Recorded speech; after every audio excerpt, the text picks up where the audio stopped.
Sejam bem-vindas, sejam bem-vindos.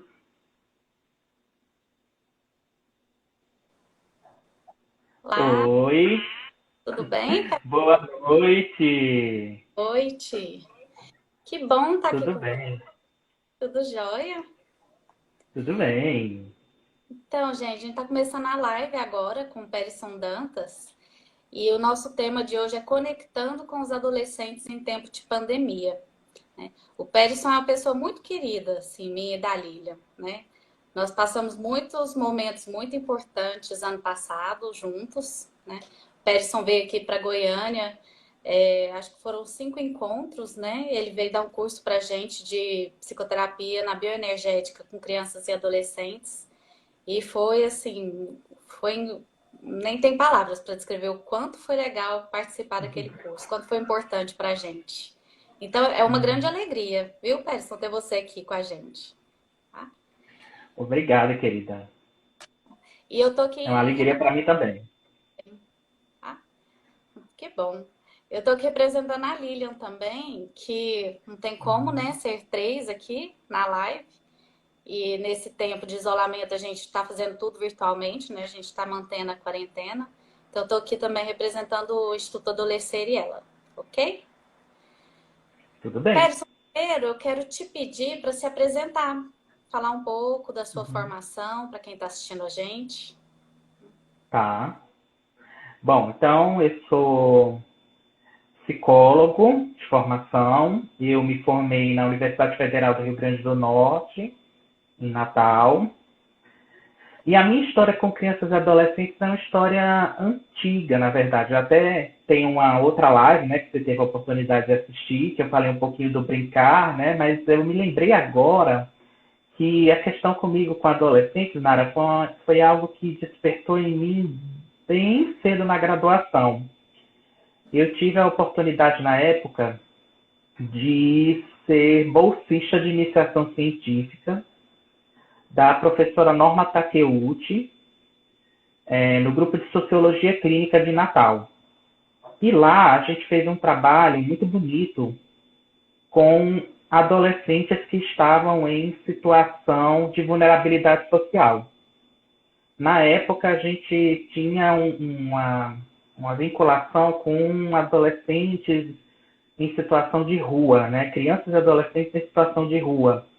A gente fazia um trabalho de pesquisa e intervenção, porque a sociologia clínica tinha essa pegada de pesquisa e intervenção ao mesmo tempo, no momento em que você dá voz para a pessoa que está sendo entrevistada, você ajuda, de uma certa maneira, a fazer com que ela pense sobre a situação dela e sobre como ela está elaborando algo para te dar aquela resposta de pesquisa que você procura, né? Por isso que é sociologia clínica, na verdade, porque nós não estamos lá apenas para colher dados de uma pesquisa e ficar com esses dados com a gente para poder depois fazer uma análise, nada disso. A gente promove um espaço de conversa, de diálogo com as pessoas que estão em situação de exclusão, de vulnerabilidade social dentro dessa linha, dessa abordagem das redes sociais.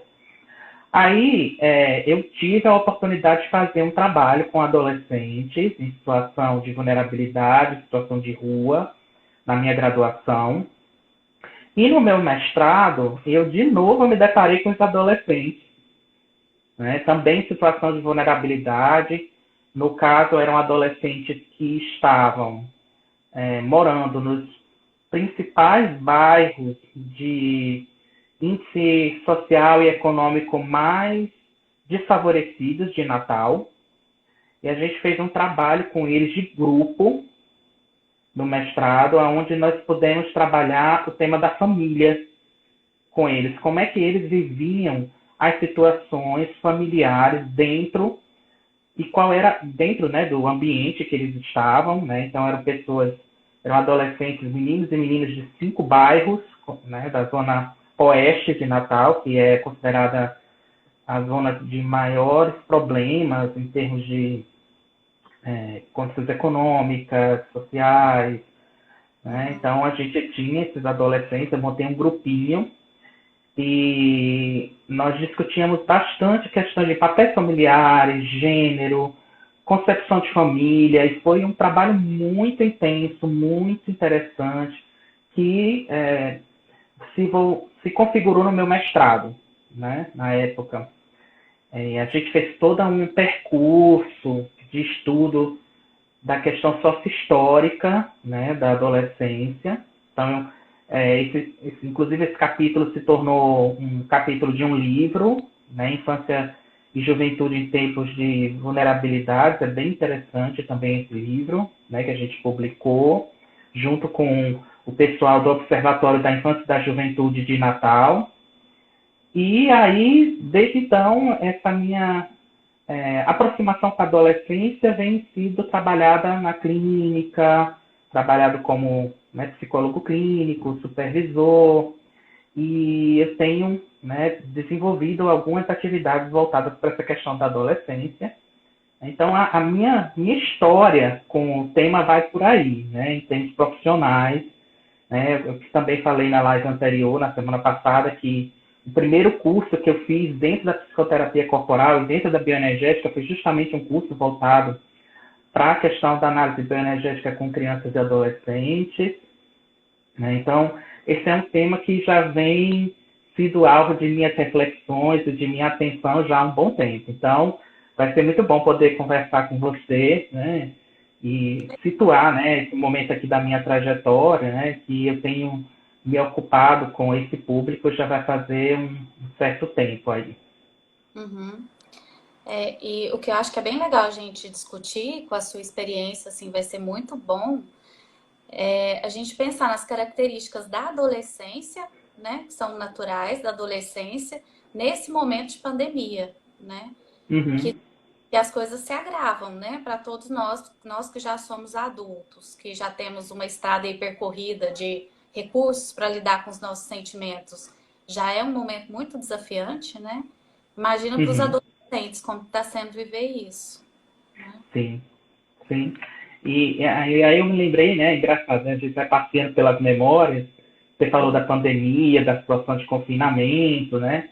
Uma das experiências que eu tive também muito forte com adolescentes foi logo quando eu me formei, eu fui psicólogo num colégio agrícola, que funcionava num sistema de internato. Então, os adolescentes ficavam lá, moravam na escola. Né? Então, essa foi uma dinâmica também muito interessante, no sentido de que é um outro universo. Né? Você imagina você adentrar, né, numa escola onde você tinha adolescentes de várias cidades do interior, morando naquele espaço, e toda a trama de convivência e os comportamentos que foram acontecendo entre eles, nas suas diversas... porque você tinha alunos do primeiro ano, era uma escola de ensino médio e técnico. Então, você tinha os alunos do primeiro ano, os calouros, você tinha os alunos do terceiro ano, você tinha os alunos do meio, né? E toda essa cultura que era criada com esses adolescentes, que era passada a cada ano. Né? Então, foi uma experiência muito interessante que também me trouxe muitas reflexões, né, para pensar nesse público. Né? Então, quando eu penso nessa questão né, desse confinamento, do ficar em casa, de estar com as famílias, né, porque a escola, né, que eu trabalhei, era uma escola que os adolescentes tinham muita dificuldade de sair de lá, porque era uma escola que ficava bem num lugar da zona rural. Né? Então, eles tinham que ficar fechados lá, praticamente. Não era algo muito fácil eles saírem para poder ir para suas próprias casas e voltar, como a gente vive aqui no cotidiano urbano, né? Então, foi algo que também, né, quando eu estava pensando sobre adolescência, quarentena, o que significa ficar fechado num determinado espaço nesse período, né, também me remete um pouco a essa experiência que eu tive com eles lá, né? É bem diferente, por exemplo, dos meninos que estavam em situação de rua, porque os meninos estavam na rua. Sim. Estavam livres, estavam soltos, estavam vivendo e experimentando o cotidiano deles no mundo, né? É outra história. Uhum. São outras questões. Então, pensar na adolescência em tempos de Covid-19 não é só pensar, né, no nosso público-alvo, muitas vezes, que é esse público-alvo de adolescentes, de classes mais favorecidas, não é? De ensino, ensino médio, que muitas vezes passam o dia na escola, né? A Sim. gente discutiu bastante isso durante o nosso curso, Nara, né? Que passa o dia na escola, que são pessoas que têm uma condição financeira mais favorecida, né? Pensando na classe média, adolescentes de classe social mais abastada, né? É diferente de pensar nos adolescentes, por exemplo, de periferia, adolescentes que estão passando por uma situação financeira mais difícil, né? Então, são diferentes adolescências de acordo com o contexto, né? Então, poder ter um olhar para esse público mais desfavorecido até nos dá uma empatia maior com um adolescente, por exemplo, que tem uma condição favorecida, né? Então, é muito interessante a gente poder se pensar que a adolescência, na verdade, ela é muito plural. A gente tem algumas características que são comuns, tá certo? Porque, por exemplo, quando eu fiz o grupo com os adolescentes para discutir família, a gente tinha conflitos e dificuldades de ordem muito específica de quem vive uma situação favorecida, claro. Mas existem pontos da vivência adolescente que parece que são comuns, né? E Sim. aí a gente vai poder discutir um pouco também isso aqui. Uhum. Eu vou puxar um pouco, você começou a falar dessa mudança da rotina, né? Uhum, Porque, até como você disse, uma coisa que a gente discutia muito, essa vivência do adolescente do dia inteiro estar na escola. Então, é uma aula que começa às 7 da manhã e acabava 1 da tarde, 2h30, duas. Tinha que voltar para os plantões, provas, uhum, simulados. E uhum, uhum. chegavam em casa ali pelas 8, 9 da noite, né? É, E hoje eles estão o dia inteiro em casa, né? uhum, Alguns tendo aula online, né? Alguns estão de férias, né? Algumas escolas puxaram, anteciparam as férias para maio aqui em Goiânia. Não sei se aí também em Teresina fizeram isso. Algumas uhum. escolas, né? Não todas. Mas assim, a rotina totalmente alterada, né? Sim, sim. Queria saber de você, o que que você tem percebido dos adolescentes que você acompanha, como que eles estão lidando com Uhum. essa mudança de rotina? O que que eles estão conseguindo fazer, o que que eles estão sentindo com isso tudo, como que eles estão conseguindo se adaptar, né? É, de cara, o que eu posso te dizer é que a forma como os adolescentes vão lidar com essa rotina e com essa mudança que aconteceu a partir da Covid-19 está muito atrelada com a dinâmica familiar, Uhum, né? Então, e o lugar que esse adolescente ou que essa adolescente ocupa dentro do sistema familiar. Isso é muito importante a gente poder falar, porque uma das questões que a gente percebe muito é um incômodo social que se reflete no incômodo familiar de como lidar com a adolescência, né? Então, o que que acontece, na verdade? Nós temos um sistema, a gente até discutiu também isso na live da infância, nós temos um sistema onde os pais são muito empurrados numa enxurrada de trabalho e existe pouca disponibilidade afetiva para lidar com os filhos dentro de casa. sim. Aí tem toda a modificação, inclusive, dos próprios papéis familiares que foram acontecendo no decorrer do tempo.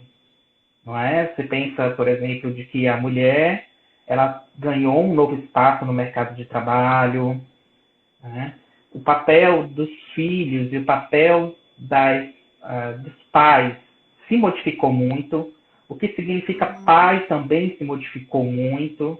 Então, nós estamos vivendo um momento social de muita aceleração e muita transformação, diferente do que a gente tinha né? Quando eu era adolescente, quando você era adolescente, ou muitas pessoas tiveram, que já tinham uma sociedade num contorno dos papéis familiares um pouco mais firmada, né?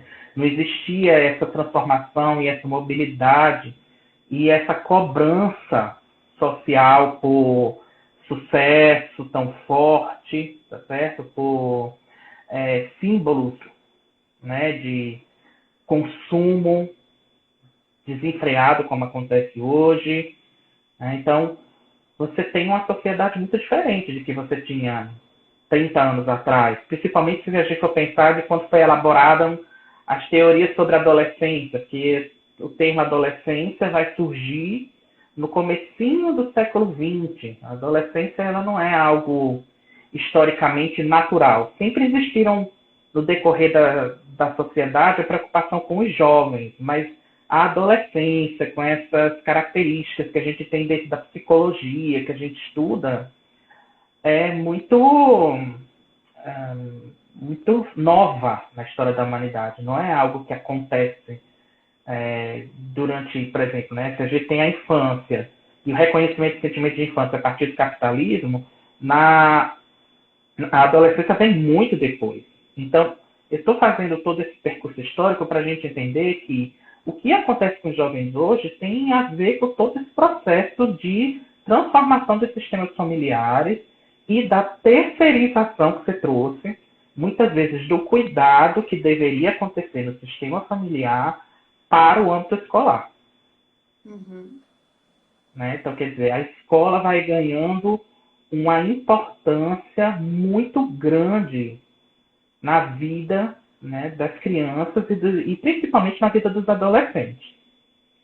Porque trabalhar com adolescente, criar filhos, exige tempo, exige disponibilidade emocional, exige paciência, exige limites. Então, você imagina como... Pode falar. É um compromisso muito grande, né? Envolve muita coisa. Sim. Sim, porque você está num momento aí do desenvolvimento que é uma oportunidade. É um momento de reconfiguração de uma série de questões que acontecem. E aí, se você tem uma reconfiguração de uma série de questões, transformações acontecendo, você precisa oferecer um suporte para que esse adolescente possa atravessar esse momento da maneira melhor possível. Inclusive, se a gente for parar para pensar, Nara, dentro da própria psicologia, a questão da adolescência é algo que tem muito pouca produção para a gente estudar. Demorou a psicologia se apropriar da questão da adolescência. Né? Então, o que eu estou percebendo dentro dessa vivência adolescente nesse ano, né, e já vai fazer alguns anos que eu tenho cuidado e observado, né, pacientes, terapeutas que trabalham com adolescentes, pessoas que trabalham na área escolar, que vêm dividir um pouco essas angústias comigo, né, e nos cursos que a gente traz de formação, parece que existe, Nara, uma falta de lugar social para o adolescente no mundo contemporâneo. Sim. Uma falta de acolhimento para as questões adolescentes. Por outro lado, a gente tem uma sociedade que supervaloriza a juventude. Ambivalente, né? Exato. Você tem uma grande valorização do novo, da juventude, né? Um certo preconceito com o que é velho, com o que é tradição. E você tem também um certo descaso com as questões adolescentes. Isso é um paradoxo e é uma tensão social que os adolescentes vão vivendo de uma tal forma que muitas vezes eles encontram uma falta de referências, uma falta de como é que eu posso falar? Uma falta de suporte. Porque muitas vezes uma das grandes questões da adolescência é justamente você ter o suporte da tradição para você poder questionar. E quando eles não encontram esse suporte, quando eles não encontram uma sociedade que garante para eles um contorno, que garante para eles um limite claro, fica o vazio. Porque é uma sociedade que está o tempo inteiro se transformando. De valores, né, que ficam o tempo inteiro modificando. E, além disso, você tem uma falta de suporte e, por outro lado, uma cobrança muito grande narcísica por cima desses adolescentes. Cobrança de sucesso, cobrança de realizações pessoais, cobrança de consumo. Então, muito difícil, se a gente for parar para pensar, ser adolescente no mundo atual. Sim. Não é fácil. É um grande desafio.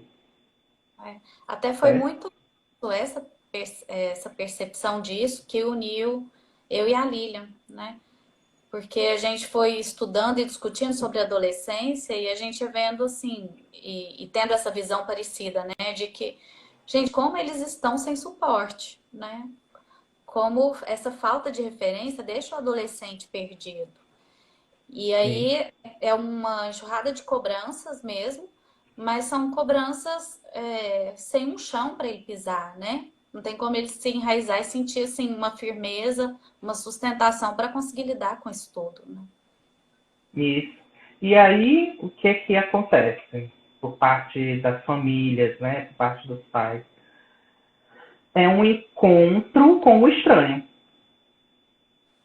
Porque você pensa que se os adolescentes estavam muito voltados para uma vida fora do espaço familiar, de uma terceirização dessa criação, muito focados no estudo e muito focados em atividades extrafamiliares, num contexto muito individualista dentro dos sistemas, né, onde cada um vai viver na sua vida, né, e se comunica um pouco.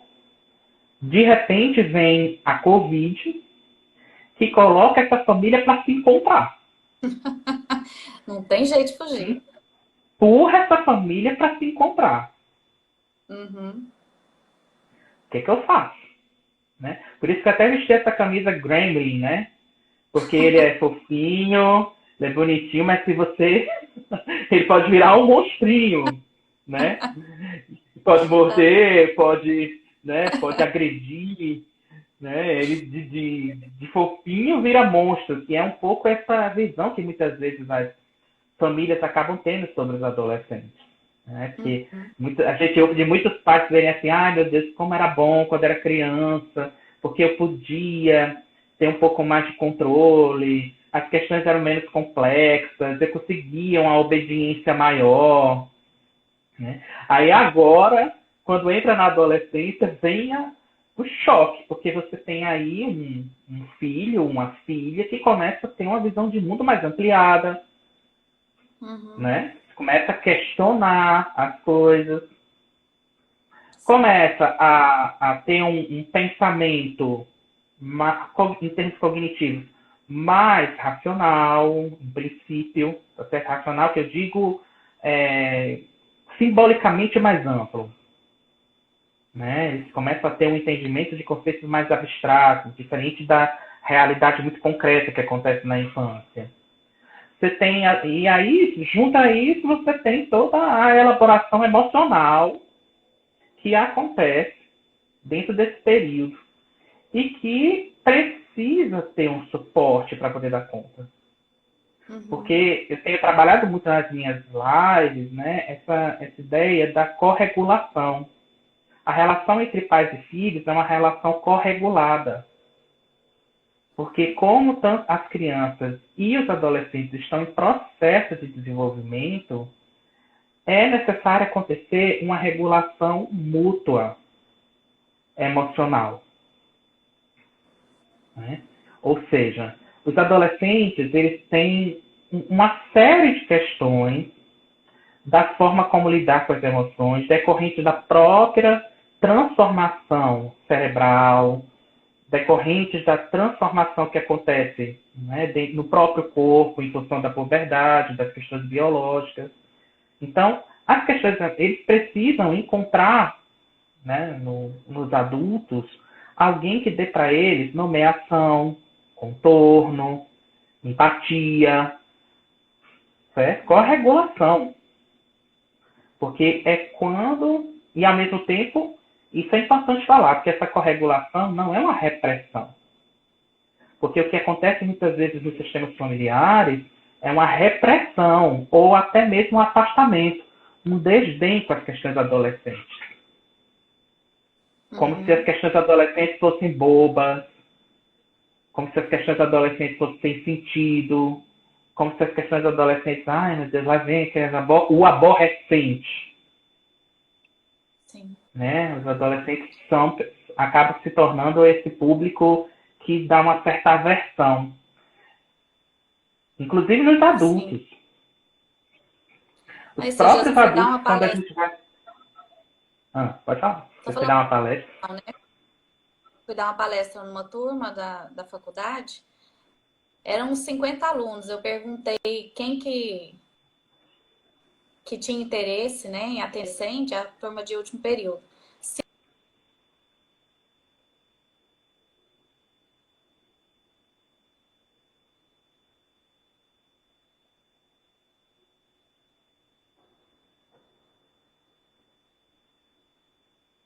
Oi, cortou, Nara. Pode falar de novo. Quem tinha interesse em atender adolescente...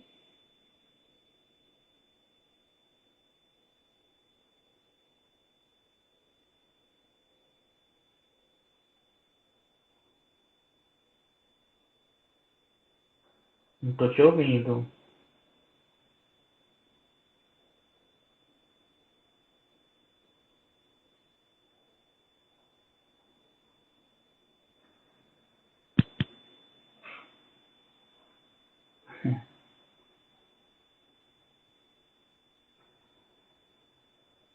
Estamos sem áudio. Você quer reiniciar? Eu vou chamar você de novo.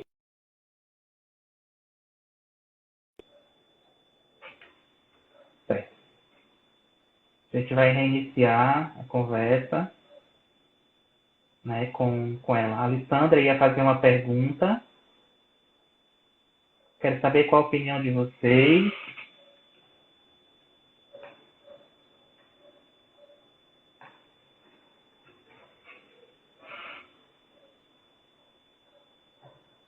Chamei a Nara de novo.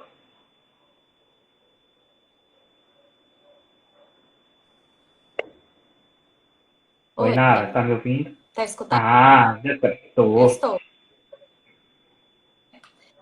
que eu estava dizendo é assim, que Você foi dar uma palestra na faculdade? De uma turma de 50 alunos, em média, só 5 disseram que tinham interesse pela adolescência, né? E aí eu fui conversando com eles, por que não? Né? E aí eu fui vendo uma versão, né? E uma versão misturada com medo. Eu não sei lidar com adolescente, né? E aí eu fui convidando eles a olhar para a própria adolescência. Né? O que teve? Teve algo lá na sua adolescência, no seu adolescente interior? Porque a gente não fala muito em adolescente interior, a gente fala muito em criança interior. Mas e a sua experiência adolescente, né? Como é que tá isso? Isso tá elaborado, né? Então você percebe isso também como algo que que gera esse afastamento dos adultos com relação aos adolescentes? Perfeitamente. Demais. Inclusive na própria psicologia, se você for parar para pensar, né? Você trouxe aqui, né, a questão da criança interior. Nós, da psicologia clínica, trabalhamos muito essa ideia de que muitas coisas que acontecem nos adultos, elas são decorrentes do que aconteceu na infância. Isso daí é senso comum para as pessoas, né? Agora, é como se você pulasse da criança ferida para o adulto.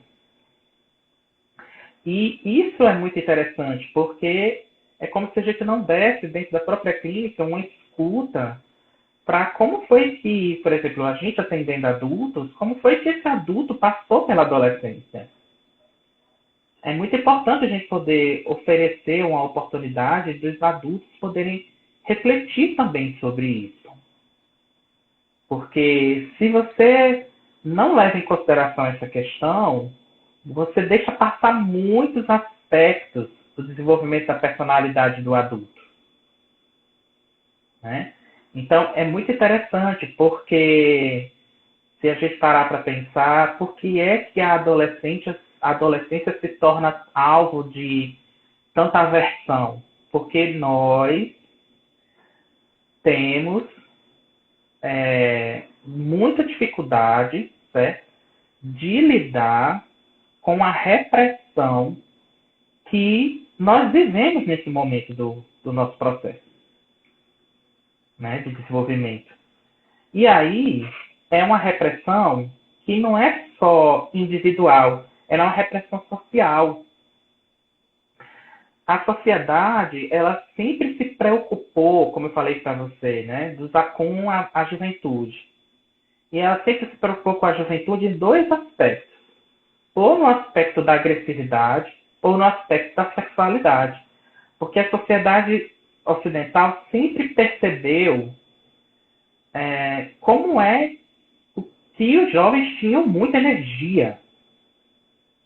Que era um período de muita ebulição. E sempre se teve no decorrer da história da humanidade dispositivos para tentar disciplinar os jovens, canalizar essa energia dos jovens, dos adolescentes. Sempre teve no decorrer da história da humanidade. Os jovens sempre foram as molas propulsoras das mudanças sociais e dos questionamentos. Né? Então, de uma certa forma, ao mesmo tempo que os jovens ocupam um lugar muito especial, eles também são muito reprimidos, porque eles estão ali para justamente questionar a ordem social, balançar as estruturas da sociedade. Certo? Então, mais um paradoxo aí se coloca, que nós estamos, ao mesmo tempo, tendo um momento muito importante, muito especial, e, por outro lado, você também tem uma preocupação e uma repressão com esse mesmo momento. Certo? Então, eu percebo que nós precisamos fazer uma atitude diferente com relação à adolescência. Porque nós temos ainda uma ideia da adolescência como sintoma, da adolescência como um período difícil, turbulento, cheio de conflitos, né, de uma tempestade emocional. E aí é como de dúvidas, e aí é como se a sociedade, olha só como ela é, ela cria um intervalo de tempo que normaliza, e normalizando, banaliza também essas questões do próprio adolescente. Não é? Quer dizer, é normal você ter conflitos, você ter dificuldades, você não saber direito quem você ser uma pessoa impulsiva, você ter problemas de relacionamento e no contato social com outras pessoas. É normal você ter nesse período condutas arriscadas. Né? Então, e aí a sociedade cria um mecanismo que é, não, mas é adolescente, vai passar. Vai passar. Quando, na verdade, nós estamos aí com uma questão que é um momento do desenvolvimento que é importante, que precisa ser visto, que precisa ser acolhido, que precisa criar uma visão nova para poder trazer uma visão de adolescência que possa ajudar a essas pessoas a passarem por esse momento da melhor maneira possível, né? Te chamar de novo aqui, Nara. Então, Débora coloca aqui que é uma fase difícil, que é a explosão de hormônios, né? Justamente é isso que eu estou falando. E que, muitas vezes, por ser essa fase difícil, por ser essa explosão de hormônios que vai passar, tá certo? Então, não vai passar, mas ela deixa, né? Como Marília está trazendo aqui, essas marcas, né, do desenvolvimento. Vamos ver se agora dá certo, né, Nara? Agora eu voltei. Tinha ficado mudo. Eu estava te ouvindo por outro aparelho aqui do lado, para eu não perder sua resposta. Aham, certo. Então, o que eu percebo, né, voltando para a pergunta que você trouxe, é que as famílias elas estão sendo forçadas a se encontrar de novo. Sim. E aí, o que fazer nesse encontro? Como lidar com esse encontro? Que foi um encontro muitas vezes negado. Não é? Principalmente no momento de que é tão importante permanecer junto no encontro. Então, o que acontece, na verdade, além disso, é um encontro forçado num clima de medo. E é um encontro que, além do clima de medo, você tem o distanciamento social, que para o adolescente é terrível, porque é justamente um momento do nosso desenvolvimento que nós estamos fazendo um movimento muito para fora também de casa. Que a importância do que a gente vive fora de casa é tão fundamental quanto a que a gente vive dentro. Então, o papel dos amigos ganha uma importância muito grande, do contato corporal com outros adolescentes também tem uma importância muito grande, a emergência da sexualidade.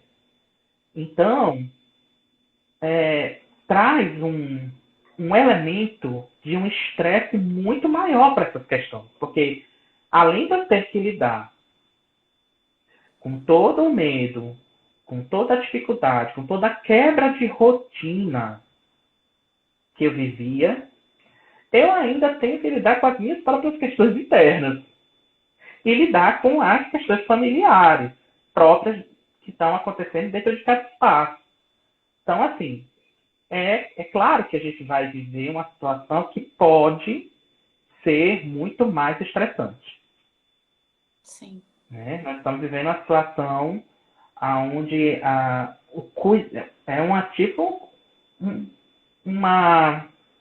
se você não souber fazer um bom manejo de tudo isso, isso se torna um ponto para muitos conflitos, para essa exacerbação de muitos conflitos, né?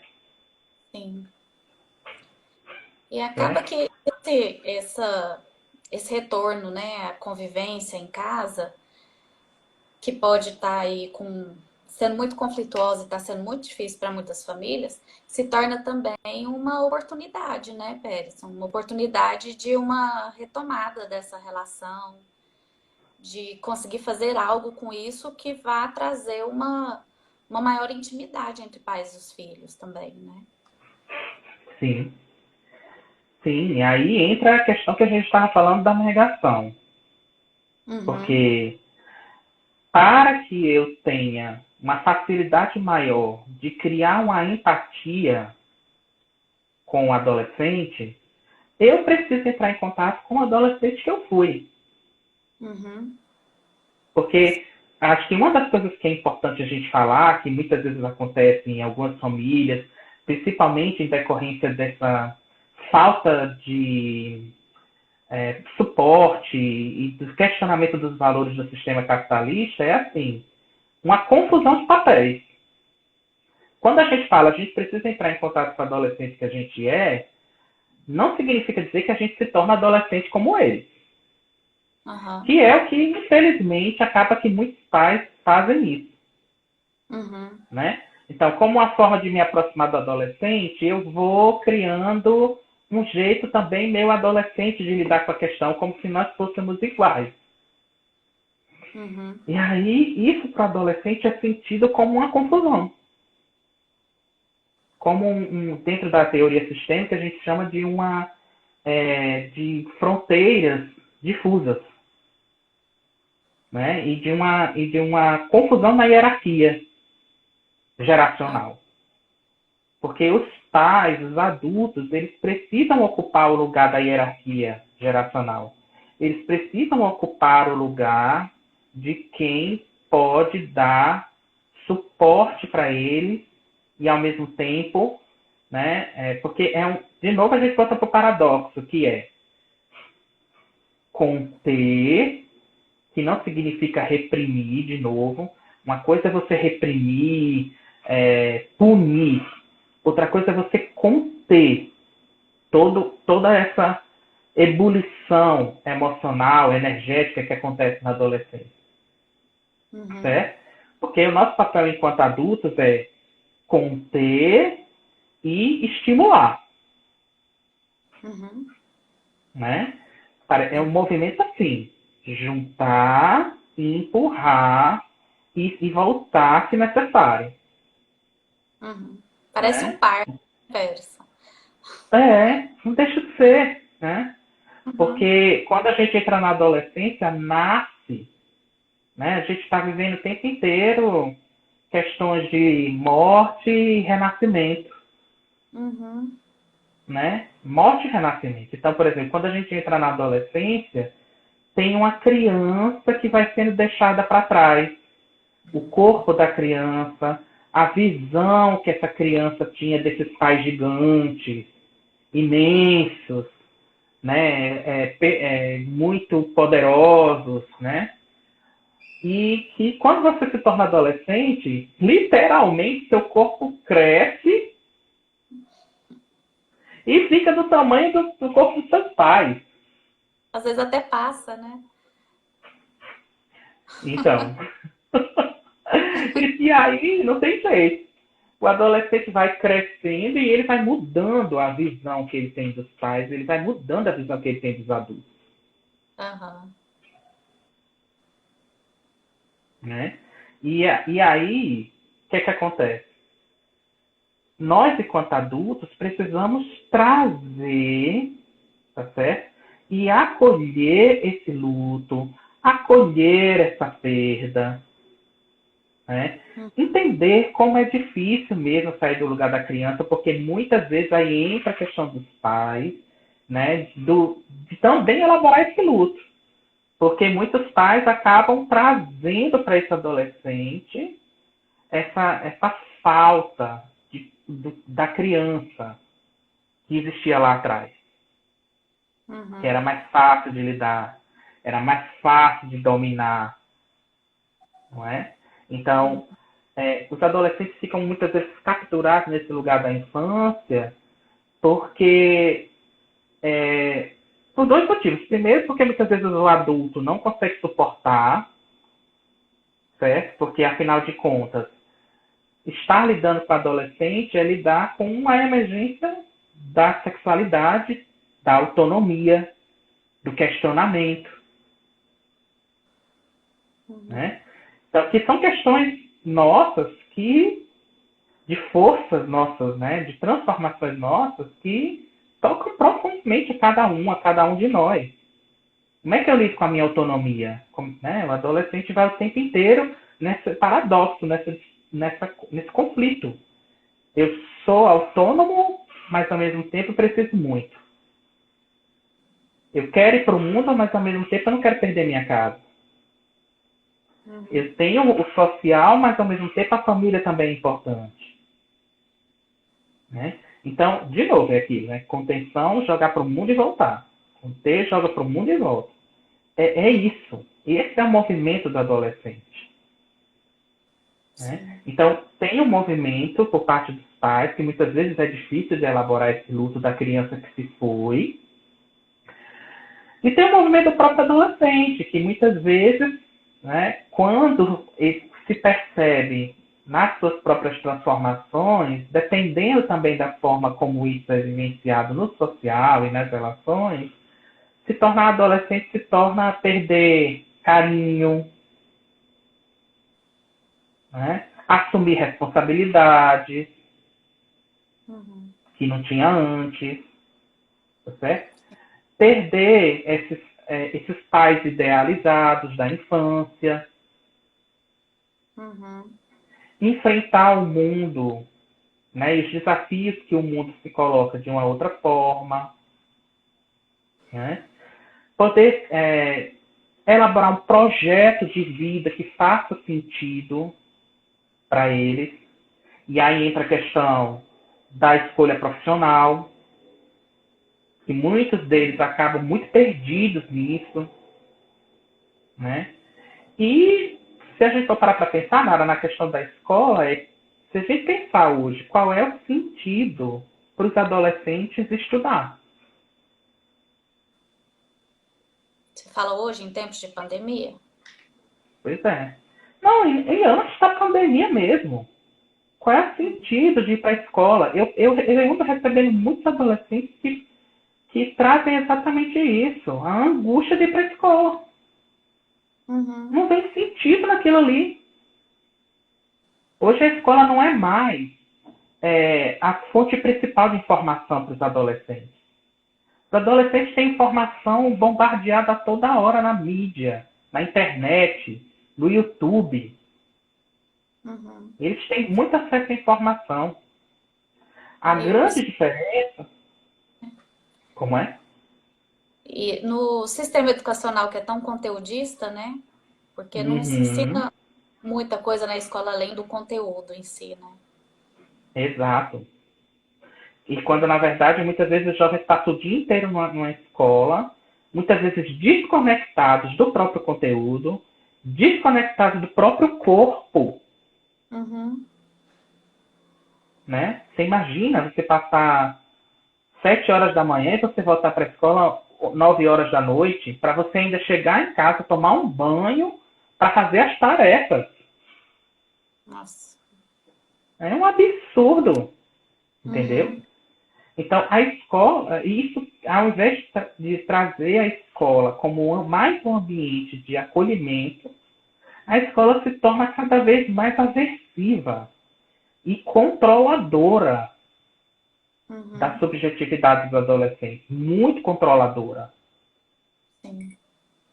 Então, quando os adolescentes eles sonham chegar na faculdade para se ver livre da escola, quando eles chegam na faculdade, esse é o professor que recebe também os alunos, né, os adolescentes que saem para entrar do ensino médio para entrar na faculdade, quando eles chegam na universidade, eles não sabem o que fazer com aquela liberdade toda.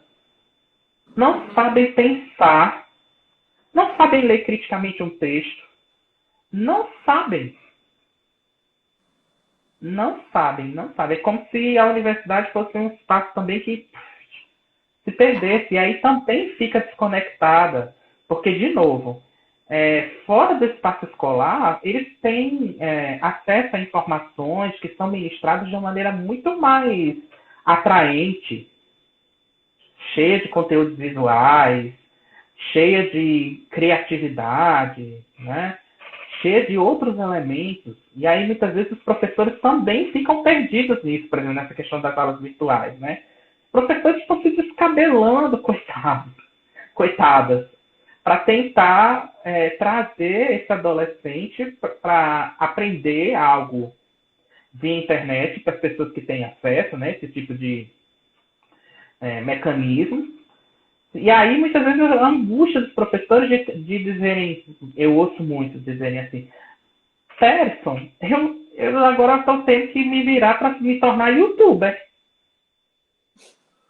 Fazer Né? Porque estou tendo que virar youtuber para poder manter o interesse dos alunos. E isso é terrível. Quer dizer, os próprios professores também não têm suporte. Né? Os próprios professores também ficam numa encruzilhada aí, para tentar trazer o adolescente para o conteúdo. E aí é muito diferente, por exemplo, você assistir aulas na internet do que você estar no cotidiano da sala de aula, com o professor presente, com os colegas presentes lá, fazendo atividades. É um outro processo. Porque aí entra uma outra questão também que a gente vê na pandemia, que nós escutamos muitos pais dizerem assim, Ah, tá. Os adolescentes passam o dia inteiro no celular, grudado na tela do celular, assistindo um monte de coisa, Netflix, jogando, mas quando é para assistir aula, eles não querem assistir aula pelo celular. Claro que eles não querem. Mas é claro, se assistir a aula significa justamente a convivência social, o estar presente, aí vem, né, uma tela de novo, né? Porque o celular, ele não tem essa função educativa. O tablet não tem muitas vezes uma função educativa para os adolescentes. O celular, o tablet, ele tem uma função lúdica, de passatempo, né? Entretenimento. Entretenimento, exatamente. Aí você vem e transforma isso numa sala de aula virtual. Os adolescentes muitas vezes é algo muito chato.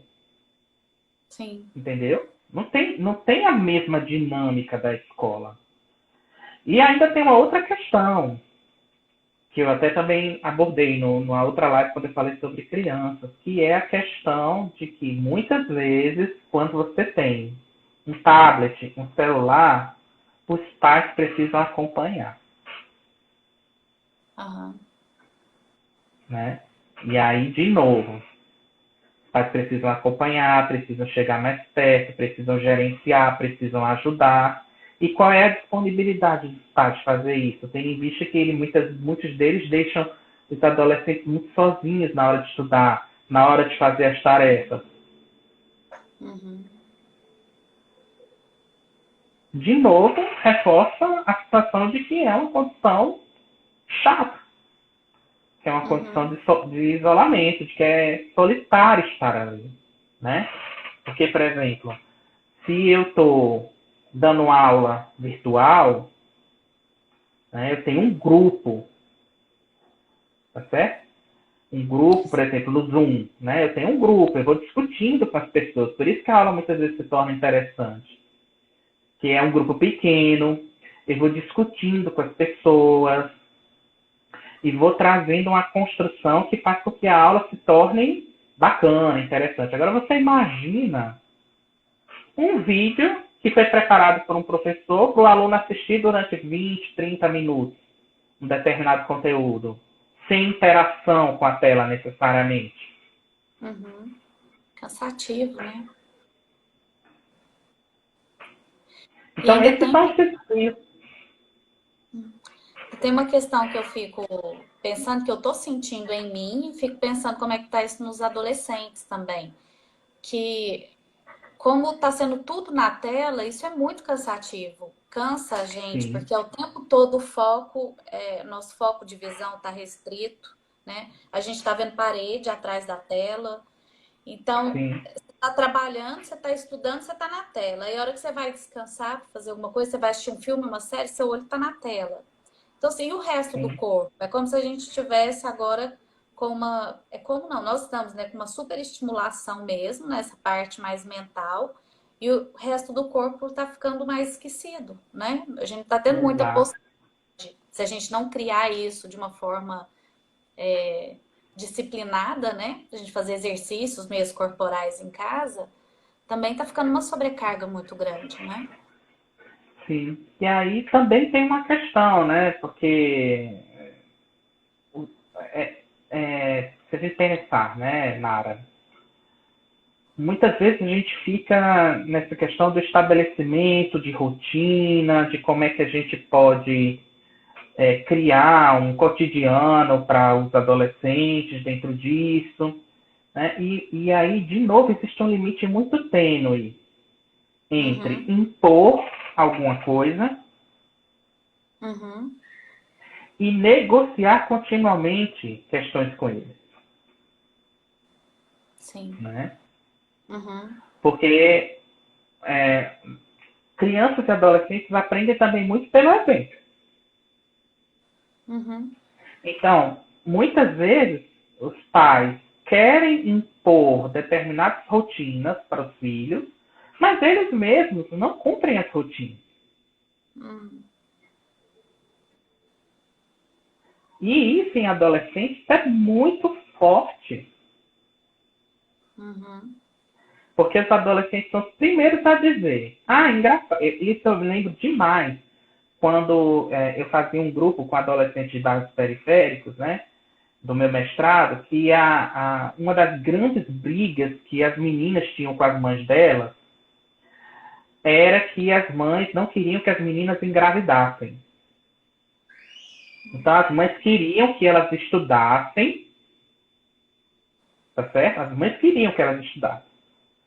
Só que elas queriam brigando, desqualificando. E as meninas queriam muitas vezes namorar. As meninas queriam ter liberdade para poder sair, para ir para uma festinha, né? E aí as mães traziam essa voz, que não é uma voz só delas, era uma voz de um lugar social que era colocado para elas. Do tipo, você vai dar para vagabunda, você não vai dar nada que preste na vida, você vai engravidar muito cedo. E aí é quando os adolescentes olhavam para as mães e diziam, mas você engravidou de mim quando você tinha 14 anos.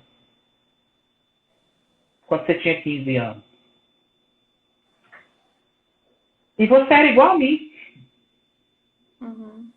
Você era igual a mim. Eu perguntei para minha avó, como você era na adolescência, você era igual a mim. E aí é quando a mãe, né, na defesa, diz, mas é exatamente por isso que eu não quero que você seja. Então, esse conflito é muito interessante. Porque na busca de tentar se encontrar quem eu sou, eu preciso pensar, eu preciso lidar. Eu sou parecida com meus pais, sou parecida com os meus cuidadores, e ao mesmo tempo, se eu não parecer, o que é que eu vou ser que de repente pode ser tão diferente daquilo que eu deveria ser por parte deles? Né? Porque muitos pais acontecem isso, né? Tanto na criança como nos adolescentes, são um projeto. Eles deixam de ver as crianças, deixam de ver os adolescentes, porque eles veem o que eles queriam que a criança e o adolescente fosse. No futuro. E deixam de ver essa criança e esse adolescente agora, com as angústias de agora, com as dificuldades de agora, com os problemas, as dúvidas, os impasses, as emoções, a vontade de conectar ou desconectar, às vezes. Então, é muito importante a gente poder trazer uma mensagem para os pais que é da disponibilidade de tentar abrir mão um pouco dessas altas expectativas que muitas vezes se colocam, para tentar ver a adolescente ou o adolescente como ela se apresenta. Sim. Isso é tão importante, né, Peterson? Dar permissão para que o adolescente seja a pessoa que é, né? Sim. Porque isso... E essa pessoa que é em processo, né, Nara? Que Sim. é um que não é fixo ainda. Está em construção, está acontecendo.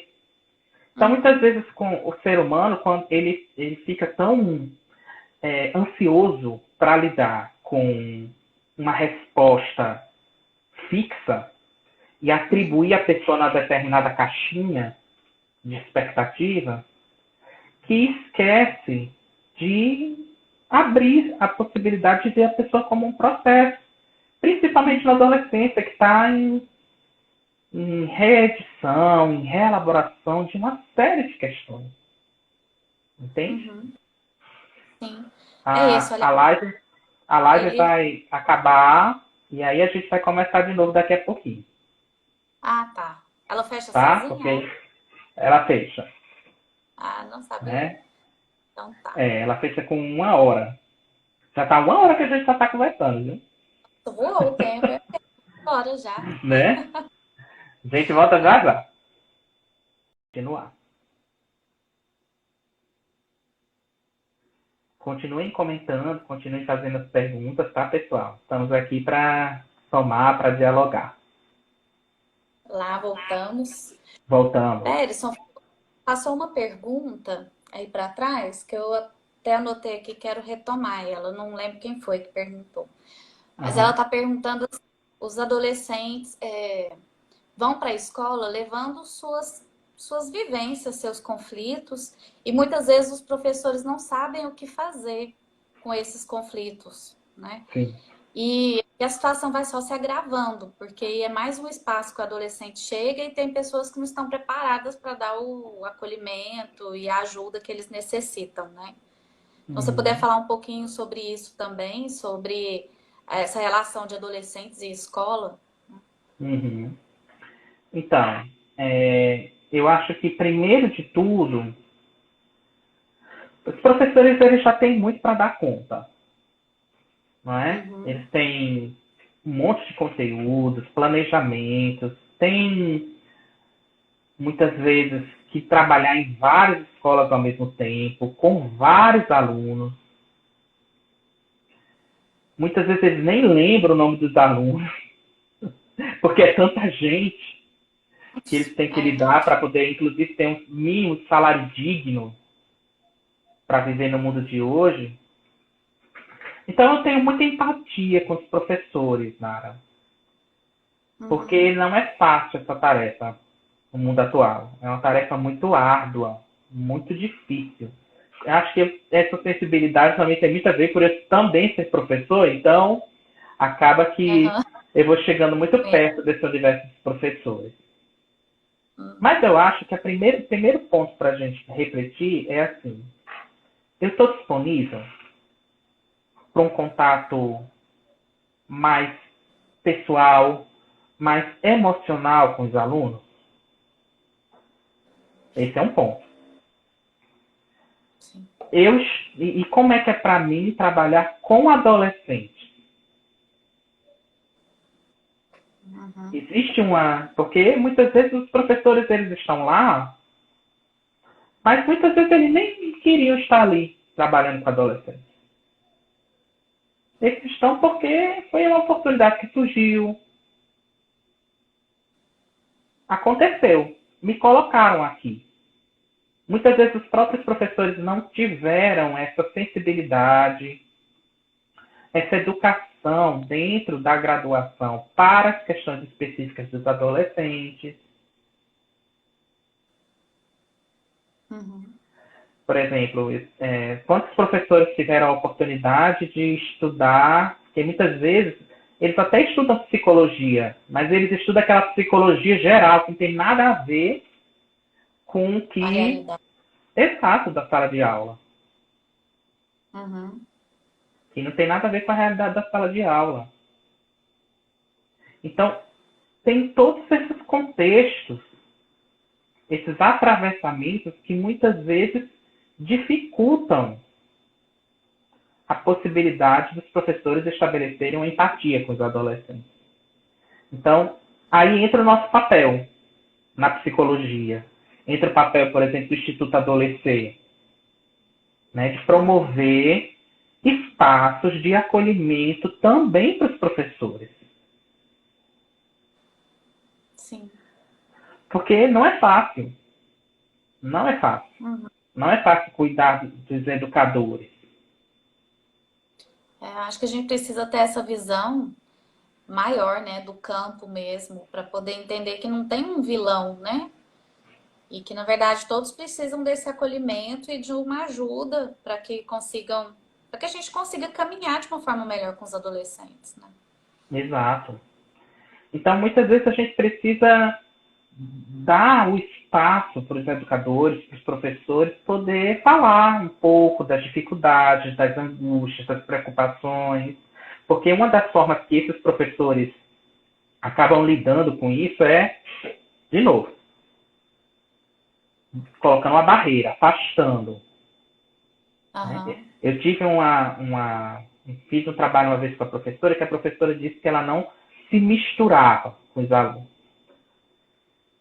que ela não conseguia, na época do colégio agrícola, né, que ela não conseguia, ela não achava que era papel dela, na ideia dela, ela tinha muito mais com que lidar com o conteúdo do que propriamente trazer a questão emocional dentro da sala de aula.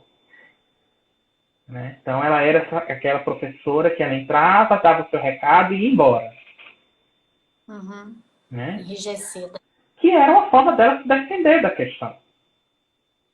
Era a Uhum. forma dela de manejar o estresse dela, certo? E muitas vezes os próprios adolescentes desenvolvido essa relação é, ambivalente com ela. Porque os professores, muitas vezes, são alvo dessa projeção materna, paterna, por parte dos adolescentes. Eles buscam esses conteúdos maternos e paternos e projetam isso nos professores. Principalmente se a gente for parar para pensar em adolescentes que estão vivendo num contexto de escola muito intensamente, que estão passando o dia na escola. Então, é fato, eles vão procurar, né? Eles vão atribuir a esses professores esses conteúdos e vão projetar neles. E muitas vezes os professores precisam entender que essa transferência acontece no espaço educacional, né? Quando a gente fala em transferência na psicologia, diz respeito justamente a esse movimento que acontece na clínica de da gente colocar nossas questões, projetar nossas questões para o outro, expectativas, emoções, e se a gente tem uma falta de contato, muitas vezes, com os nossos pais durante todo o dia, os professores vão ser alvo desses aspectos emocionais de maneira imensa. Então, é muito importante a gente acolher os professores, é muito importante que os professores possam ter uma atitude de abertura. Porque quantas vezes eu fiz um curso, né, há um tempinho atrás, com o pessoal do Xavier Serrano, que se chama Ecologia dos Sistemas Humanos. E foi tão forte para mim, né, como eles fizeram um resgate das figuras que passaram nas nossas vidas e como essas figuras tiveram um lugar fundamental na nossa história. E a gente não tem noção de como os professores marcam a vida da gente. Marcam profundamente, para o bem ou para o mal. Não é? Tem professores que a convivência de adolescentes com determinados professores é altamente traumática. Às vezes os professores eles não têm noção desse lugar de invasão, de repressão, de disputa de poder, de falta de respeito que você pode ter com os adolescentes. Entendeu? Então, o lugar do professor é um lugar muito profundo na vida de todos nós, né? Os professores, eles nos trazem uma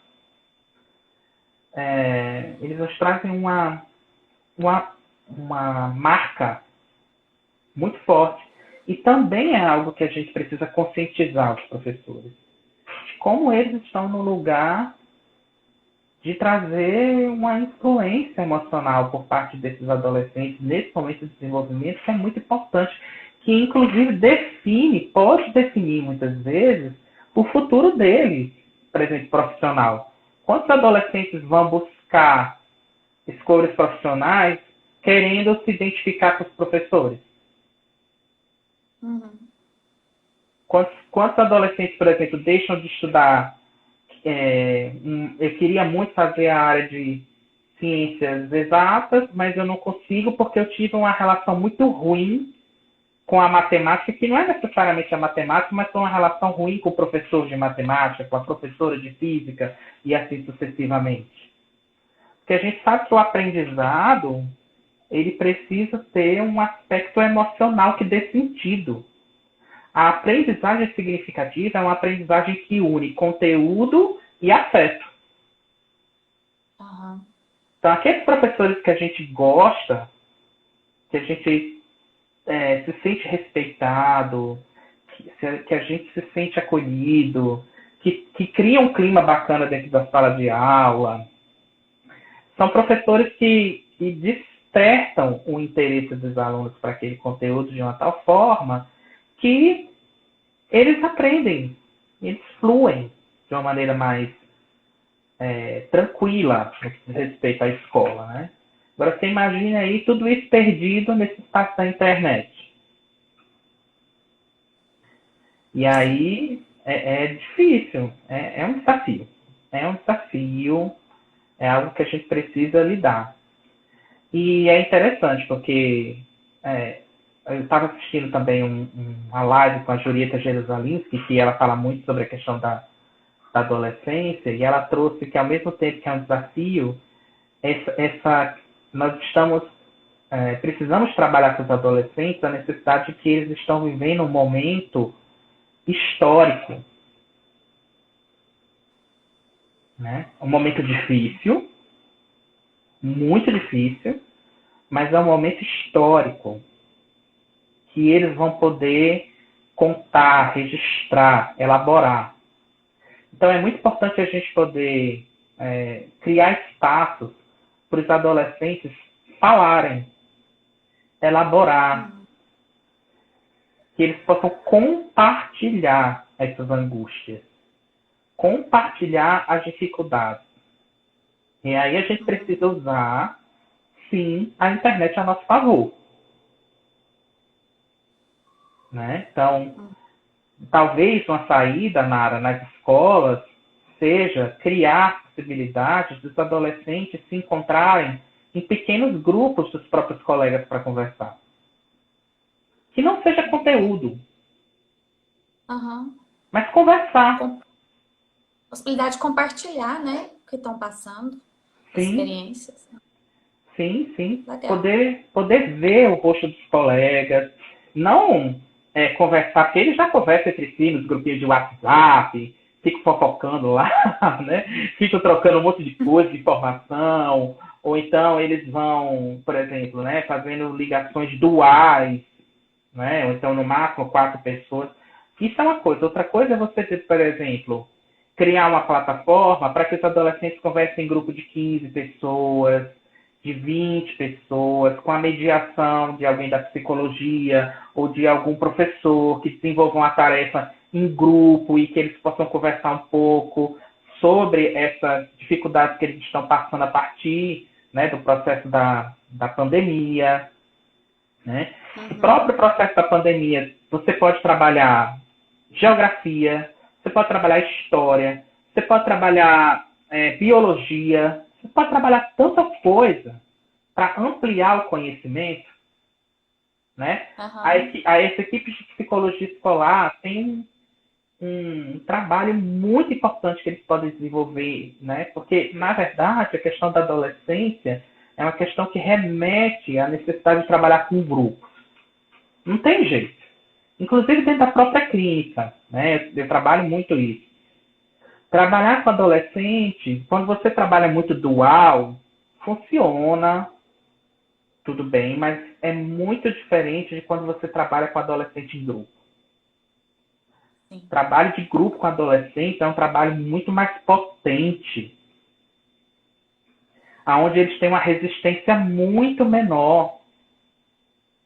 Porque eles não ficam mais transferindo a questão da autoridade para o psicoterapeuta ou para o psicoterapeuta. Entre eles mesmos, eles vão dando os toques terapêuticos. Eles vão intervindo, eles são coterapeutas. A gente fica muito nesse lugar, de novo, da contenção, da mediação, de ajudar que eles falem, que eles escutem, né, uns aos outros.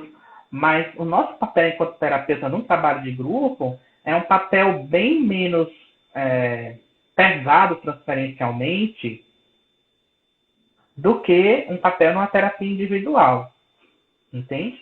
Então, eu acho que o trabalho, a internet pode facilitar, sim, o trabalho de grupo. A gente tem mecanismos da internet que podem ajudar muito nesse trabalho. Uma coisa é você poder trabalhar na escola, né? Por exemplo, uma aula em um vídeo, que aí depois o adolescente assiste esse vídeo e passa a fazer as tarefas em cima desse vídeo. Outra coisa é você estabelecer momentos de interação na internet, que aí sim você tem para o adolescente algo mais mais vivo, mais pulsante. Por isso que os jogos, Nara, são tão atraentes. Porque os jogos, eles promovem interação entre as pessoas que estão jogando, os adolescentes. Eles interagem na fantasia. Então, eles assumem um papel ali e eles vão interagir entre eles vão conversando o tempo inteiro. Então, eles vão digitando, eles vão jogando e vão digitando. É uma loucura, porque eles vão, parece que é uma tecla zap, sim, que eles fazem, ao mesmo tempo que eles jogam, aí eles vão digitando coisas, aí depois eles vão conversando também. Muitos deles têm um fone de ouvido que eles estão conversando com alguém que está jogando com eles e vai estabelecendo parcerias, né? Então, é muito interessante. Por isso que o uso da internet precisa ser um uso criativo. E que, por parte dos pais, a internet ela precisa ser uma ponte de comunicação. E não algo que você joga para o seu filho para deixar o seu filho em paz, para você ficar em paz, né? E para deixar o seu filho ocupado. Porque é isso que muitos pais fazem, né? Então, você joga um tablet para o adolescente, você joga um computador para o adolescente, aí depois, quando o adolescente fica muito tempo grudado naquele computador, os pais querem reprimir, querem tirar. Porque é exatamente isso. O computador substitui o que deveria ser a relação. O que deveria ser a conversa. E o computador, exato. Então, muitas vezes, você tira para punir. Né? A Hortência colocou aqui uma coisa interessante. Você tira para punir. Quando, na verdade... Exato. Quando, na verdade, o que acontece? Né? Se você usa a internet como substituição do que deveria ser a relação, quando você tira, é claro que os adolescentes vão ficar indignados, revoltados, porque aí eles vão ficar sem fazer outra coisa. Eles vão ficar de novo no vazio relacional. Então, a internet, ela precisa ser uma ponte para a comunicação. Então, por exemplo, será que os pais, eles têm conhecimento do que os adolescentes estão assistindo? Do que os adolescentes estão jogando? Que conteúdo eles estão acessando na internet? Né? Será que os pais estão conversando sobre isso? Porque uma coisa é você chegar para o adolescente e dizer, você não pode assistir isso, você não deve assistir isso, isso é inadequado. Outra coisa é um pai ou uma mãe chegar para o adolescente e dizer, me fala um pouco sobre isso. O que está despertando o seu interesse? Mesmo que eu não concorde, mas eu preciso saber. Sim. Eu preciso saber. Eu preciso entender. Ele participar. Sem julgamento no primeiro momento. Se a gente tem a tendência a criar um julgamento, é dizer, não, isso aqui é. Não. Me fala. O que é que vem? Me fala o que é que está acontecendo com você. E a partir daí começar a construir questionamentos para adolescente e construir limites também para adolescente. Né? Sim. Peterson, posso passar para uma outra pergunta que eu estou preocupada com o nosso... E eu acho que é uma coisa bem importante para a gente discutir, né? Na sua live sobre o brincar, né, foi falando muito desse brincar como possibilidade de elaboração dos sentimentos, né? Sim. Uma forma da criança lidar ali com o que está sentindo e encontrar formas de dar vazão para esse sentimento e organizar internamente, né? Sim. Para o adolescente, nessa quarentena, né, já que o nosso tema que é conectando com os adolescentes em tempo de pandemia, eu queria ver com você quais são os recursos que você percebe que podem ajudar o adolescente a elaborar esses sentimentos que vão ficando aflorados, né, na pandemia. Vamos lá. Eu acho que a melhor forma, tá certo, a gente já falou, né, acho que um recurso incentivar esse adolescente a não perder o contato com seus grupos de pertencimento. Uhum. Ótimo. Acho que esse é um recurso importantíssimo. Então, é importante que a gente converse com os adolescentes sobre como é que tá seus amigos, como é que tá sua namorada, seu namorado, vocês estão conseguindo conversar, vocês estão conseguindo falar, como é que a gente pode montar um tipo, né? A gente tem visto muito, por exemplo, né, os adolescentes fazerem aniversário e aí, né, os vários celulares, né, em Festa grupo. virtual. Isso, festa virtual, né? Então, assim, a questão da conexão, por isso que a gente falou em conectando, né? Porque conectar significa estabelecer uma ligação, estabelecer um contato e também remete à questão da própria internet, né? Que é conectar, plugar. Né? Então, é muito importante a gente estabelecer essa conexão social, não perder de vista a questão social do adolescente, certo? Então é muito importante a gente poder acompanhar esse possível isolamento no medo ou na ansiedade que pode surgir. E de poder ver dentro do universo da adolescente ou do adolescente quem são essas pessoas que são importantes, que acalmam, que elas se sentem confiantes. Porque muitas vezes muitos pais ficam angustiados porque eles não são essas pessoas naquele momento. Mas por que não dividir isso com colegas, com amigos, com pessoas que fazem parte desses universos de pertencimento, né? Como eu trouxe para você. Então, isso é um ponto. Um outro ponto que eu acho que é importante a gente poder trabalhar, que eu acredito que isso poderia ser um recurso interessante, é descobrir com esses adolescentes interesses que possam ser compartilhados dentro do espaço familiar. Né? Então, por exemplo, pode ser que existam séries que sejam compartilhadas, que a gente possa assistir junto. Pode ser que dentro da família existam jogos que a gente consiga fazer juntos. Né? Então, por exemplo, eu tenho muitas famílias que têm essa tradição de jogar baralho juntos. E que se torna um movimento super divertido entre as pessoas. Né? Então, muitas vezes, né, tem famílias que jogam, por exemplo, imagem e ação juntos, Uno juntos. Né? Criar espaços de sociabilidade familiar. Então, ao invés do desencontro, criar espaços de encontro. Mas também respeitando quando o adolescente não quiser se encontrar. Tem que ressaltar isso, né? Porque senão vira de ofensa, né? Dos pais. Isso. Então, criar a possibilidade de um encontro não significa fazer um encontro obrigatório. Às vezes, os adolescentes eles querem um recolhimento. Né? E aí você precisa entender também o que significa esse recolhimento.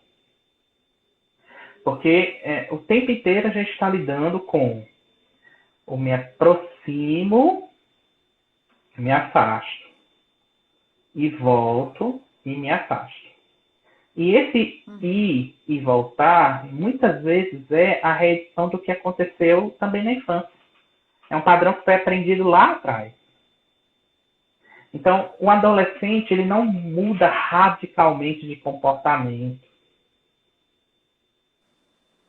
Ele vai exibir comportamentos de acordo com o que ele experienciou na infância lá atrás. Os padrões de apego, eles se reconfiguram na adolescência. Então, geralmente, o adolescente que tem uma tendência muito introvertida, muito para dentro, na verdade, ele já exibia esses padrões de comportamento antes. Ou, se houve uma modificação muito profunda, a gente precisa pensar o que foi que aconteceu. Né? De repente, por exemplo, na emergência da sexualidade, né, eu tive uma paciente que era exatamente isso. Ela era uma menina muito querida, muito amada, muito... uma bonequinha do papai e da mamãe, e aí quando ela entrou na adolescência, entrar na sexualidade, para ela, foi muito conflituoso. Porque ela teve que abrir mão do lugar da bonequinha do papai e da mamãe para se tornar uma mulher. Aham. E aí ela fechou, porque ela sentia vergonha. Né? Era difícil para ela atravessar isso. Entende? Então, a gente precisa tentar compreender o que esse comportamento configura, né, na dinâmica familiar. Porque todo comportamento do adolescente tem a ver, está intimamente ligado com a forma que a família se configura, que a família se relaciona. Né? Então, espaços compartilhados, né, atividades compartilhadas, estimular a socialização, estimular a forma do adolescente se expressar nessas angústias, tá certo? Né? Acho que dar espaço para ele, né, Peterson, também. Possibilitar que ele expresse, né, o que ele está sentindo. Sim, Que ele e tenha aí, o direito. isso, porque aí você tem vários canais. Você tem aí você vai ver o que, cada adolescente vai exibir. Né? Vai ter adolescentes que vão exibir isso, pode exibir isso no desenho, escrevendo, tocando alguma música, conversando, né? Então, cada um deles vai ter uma possibilidade, né? Aí, a questão do estabelecimento da rotina, que aí você pode, por exemplo, criar a possibilidade do adolescente ocupar um espaço dentro da casa que não seja necessariamente o próprio quarto, mas ele poder sentir a casa toda como pertencente também a ele, né? Então você entende? Porque aí, muitas vezes o adolescente ele fica lá naquele quarto ali, esse é o meu espaço, pronto, acabou. E na verdade você pode convidar o adolescente ou a adolescente dentro das possibilidades, né, de socialização familiar a ocupar, por exemplo, o lugar de juntos, né? Porque aí o que acontece muitas vezes com muitos pais? Ah, você vai fazer isso, você vai fazer aquilo, a tarefa tal, tarefa tal, tarefa tal, e não é conversado.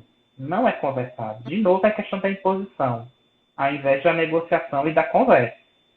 Então, vamos determinar aqui, né, o que é que cada pessoa gostaria de estabelecer aqui como uma rotina aqui dentro. Né? Como é que a gente pode estabelecer algo que cada pessoa possa colaborar um pouquinho para a organização e para o cotidiano aqui desse nosso espaço. Né? Ah, eu tenho muita vontade, mãe, de aprender a cozinhar. Ótimo! Vamos lá! O que é que você gostaria de aprender a cozinhar? Vamos pegar uma receita no YouTube, né? Vamos começar um pouco mais fácil, depois partindo para o mais complexo. Ah, eu posso ficar com a limpeza, eu posso ficar no lavar a louça, a gente pode fazer um rodízio.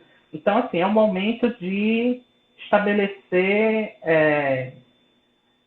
possibilidades, porque, no fundo, o que acontece muitas vezes é que é muito fácil você ser um pai que diz para o outro o que você tem que fazer. Agora, é muito difícil você ser um pai ou uma mãe que ouve o que o outro tem para dizer e você poder desprender um pouco de tempo para negociar e construir junto. E a diferença que isso faz, né, Peterson, no sentimento do adolescente, na forma como ele se vê na família, né? Ele vai se sentir muito mais considerado, parte mesmo, né, dessa família, e não só alguém que tem que ficar ocupando um lugar e obedecendo ordens, né, de uma forma rígida. E é uma coisa assim também, porque os adolescentes eles precisam de rotina, mas por outro lado, eles não aderem à rotina se você não trouxer alguns elementos de excitação e novidade. Certo? Porque a gente está num momento em que os adolescentes do desenvolvimento, até Daniel Siegel vai falar bastante sobre isso, que existe uma busca pela novidade. Né? Os circuitos dopaminérgicos de recompensa estão hiperativados no cérebro. Então, não adianta você querer trazer atividades exclusivamente muito maçantes para o adolescente, porque eles até podem se vincular, mas eles vão resistir muito. Então, é muito importante a gente poder criar essa possibilidade de alternar rotina com prazer, trabalho com lazer.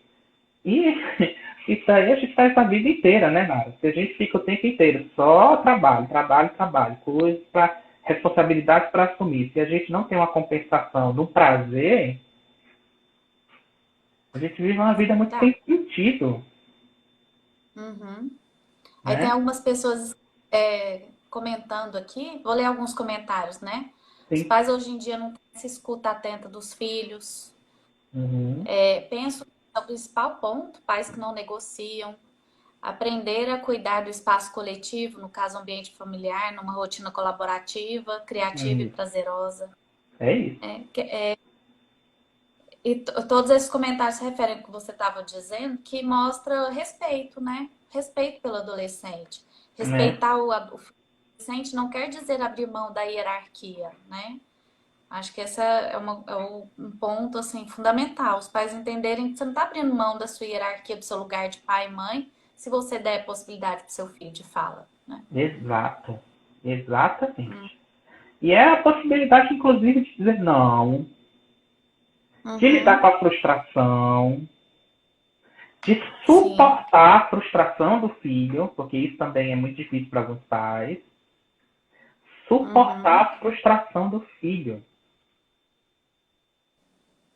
Né? E se manter lá. Porque também não adianta você ficar só com a parte boa do processo educativo, né? A parte do processo educativo também envolve a capacidade de você poder dar o limite e construir esse limite e dar uma justificativa, muitas vezes, plausível para esse limite. Para o adolescente, né? Porque... Inclusive, a relação, né? Exato. Né? Porque então, se não sai dessa hierarquia, né? E se perde, né? Sim. Até porque eles precisam muito disso, porque senão para onde é que vai a potencialidade transgressora do adolescente? Se não tem nada para transgredir, né? Exato. Se não tem nada para questionar, né? Porque uma das coisas que me chama muita atenção nessa geração atual é parece uma certa, não sei, né? Eu fui eu vivi uma adolescência do movimento estudantil, por exemplo, muito forte, né? Que questionava muito a repressão social, que questionava muito as dificuldades que a gente vivia no Brasil naquele momento. E hoje em dia os adolescentes parece que estão num movimento um pouco apático em algumas coisas. Eu acho que o que a gente vê mais, parte dos adolescentes no mundo de hoje, é uma discussão muito interessante sobre gênero. Eles colocam muito assim, esse respeito à diversidade de gênero, a questão racial, a questão das desigualdades, né, do lugar de fala. Então, a gente percebe que esse movimento fica muito também nessa tela aqui da internet. Falta essa energia do adolescente de ir para a vida, de ir para o mundo, de estabelecer essas transformações sociais, porque na história da humanidade foram os jovens que foram responsáveis por isso. As transformações sociais, as grandes revoluções aconteciam muito por parte dos jovens. Né? Então eu percebo que os jovens, os adolescentes, eles estão um pouco mais paralisados no que diz respeito a esse assunto, sabe? E aí eu acho que também isso tem a ver muito com esse movimento da internet, da desconexão, muitas vezes com o próprio cotidiano social, com o ir para a rua, né? Com o ir para a rua, do estabelecer sociabilidades presenciais na rua, né? Porque ficam muito esse casa, escola, e aí a gente pode pensar também que existe muito pouco espaço de sociabilidade urbana para os adolescentes, né? Sim. Se a gente for para pensar, o que as cidades têm para oferecer para os adolescentes para fazer? Aqui mesmo em Teresina, onde eu moro, não tem quase nada. Uhum. Tem espaço. Os adolescentes vão fazer o quê? Entendeu? Tem muito poucas atividades para os adolescentes criarem espaço, conhecerem novas pessoas, estabelecerem novas sociabilidades. Muito pouco espaço. E, de novo, é uma adolescência sofrida. É uma adolescência que não tem expansão. Né? Então, falar de adolescência no mundo de hoje é falar dessas preocupações. Né? De como é que a gente pode criar. E aí, nesse sentido, a pandemia, né, nos coloca muitas dificuldades, mas também uma janela de oportunidade. Uma janela de oportunidade. Falando assim dessa falta de espaço, né, para o espaço urbano, para o jovem, essa falta de espaço não é só num nível concreto, né, num nível simbólico também, né? A sociedade não dá muito espaço para o adolescente, né? E aí, quero te perguntar assim, pensando agora nessa... Tá me ouvindo? Tá? Pensando, né, nessa questão do isolamento social, né? Quais são os sinais de alerta, comportamentos que o adolescente pode ter, a gente precisa acender uma luzinha de alerta, que pode ser que esse jovem está entrando, desenvolvendo uma patologia, está indo para um processo de adoecimento, que aí pode ser necessário procurar ajuda profissional. Olha, eu acho que a principal questão que precisa ser avaliada é o nível de sofrimento. Tá? No sentido de que até onde esse adolescente está exibindo determinados sintomas que estão impedindo ele de viver uma vida com prazer, com produtividade, com conexão. Né? Então, porque, claro, a gente tem nesse período uma série de questões que são bastante, como é que eu posso dizer, peculiares,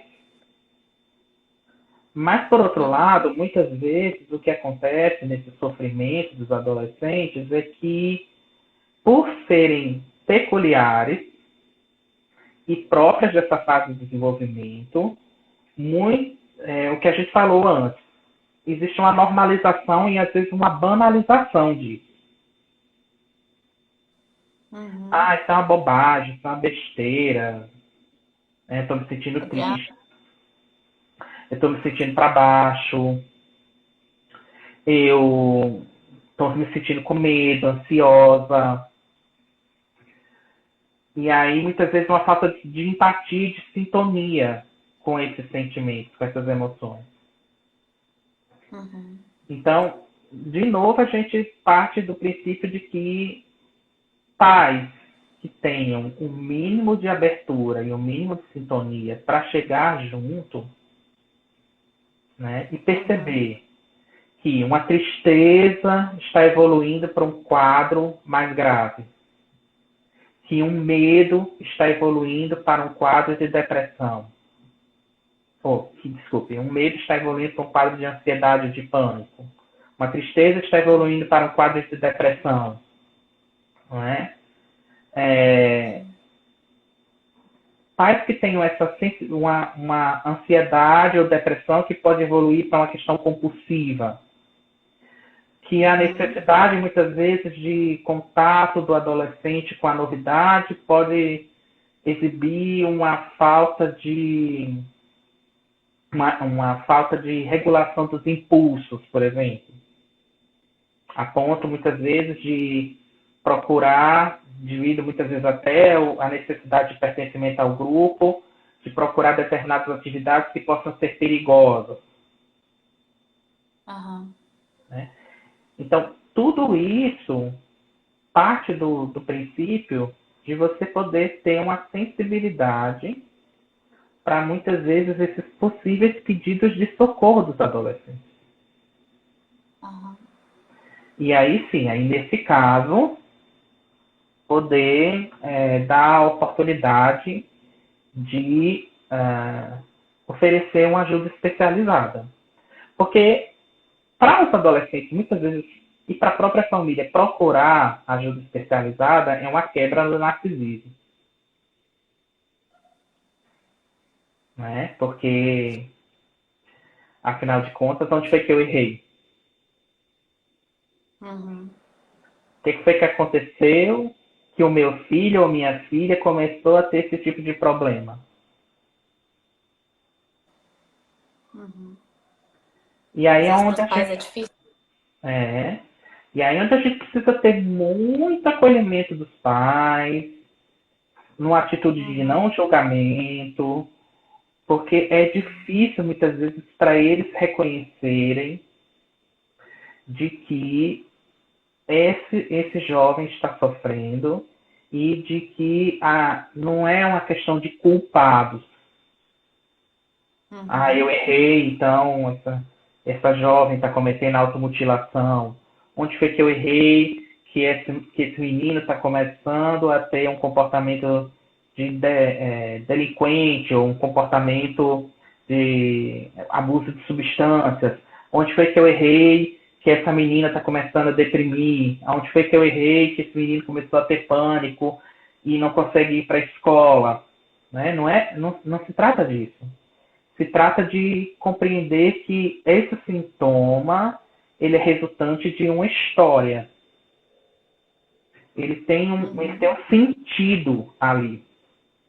E que a gente precisa acolher esse sentido para ajudar a família a atravessar o sentido desse sintoma e construir possibilidades de relações melhores. Ah, legal. Porque a gente tende, muitas vezes, a individualizar e patologizar o sintoma do adolescente. E, na Uhum. verdade, o sintoma do adolescente precisa ser compreendido sistemicamente. Precisa ser compreendido dentro da dinâmica familiar. E essa família precisa ser entendida na família extensa. Ela precisa ser entendida dentro daquele espaço social, da relação com a escola e de todos os personagens que fazem parte da vida dessa pessoa. Entende? Então, Uhum. e aí isso nos ajuda a ter, além de uma visão mais ampla, ajuda os pais a terem menos ansiedade e menos culpa, porque não adianta a gente trabalhar na perspectiva da culpa com esses pais. A gente precisa Uhum. construir com esses pais recursos para que eles possam lidar com essa questão do adolescente da melhor maneira possível. Porque, afinal de contas, também foi difícil para eles, né? Sim. Eu acho até que eu posso falar como mãe que já passei por essa experiência, como eu acho que todas as mães já passaram, de você levar um filho para um tipo de atendimento e você ser culpabilizado pelo profissional, né? Isso é Exato. horrível. Você já Né? vai já preocupado com o filho, né? Já em busca de uma ajuda e você chega num lugar e você é culpabilizado.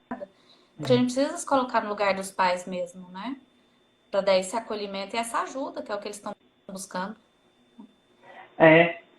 Então a gente precisa tomar muito cuidado.